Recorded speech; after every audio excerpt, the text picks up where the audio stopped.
আসসালামু আলাইকুম রহমতুল্লাহি ওবারাকাতুহু। দেশ এবং প্রবাস থেকে যারা আমার এই ভিডিওটি দেখছেন সকলকে জানাচ্ছি আন্তরিক মোবারকবাদ।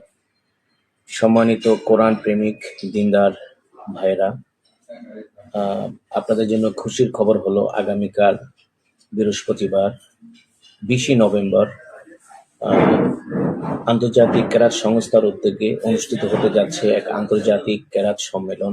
স্থান জাতীয় মসজিদ বাইতুল মোকাররম চত্বর। উক্ত এই অনুষ্ঠানে আহ, ইরানের প্রখ্যাত কারি, মিশরের প্রখ্যাত কারি, পাকিস্তান, ইন্ডিয়া, নেপাল আরো অন্যান্য দেশের কারি সাহেববৃন্দ এই মহতী অনুষ্ঠানে কোরআনুল কারীম থেকে তেলাওয়াত করবেন। বাংলাদেশের স্বাগতিক কারি সাহেববৃন্দ এই প্রোগ্রামে উপস্থিত থাকবেন, আমিও উপস্থিত থাকব। আপনাদের সকলকে জানাচ্ছি আগামীকালকের প্রোগ্রামে আসার জন্য বিনীতভাবে অনুরোধ করছি। সকলেই আমন্ত্রিত, সকলে আমরা চলে আসব। আগামীকাল বৃহস্পতিবার 20 নভেম্বর জাতীয় মসজিদ বাইতুল মোকাররম চত্বরে দেখা হবে ইনশাআল্লাহ। সালামু আলাইকুম।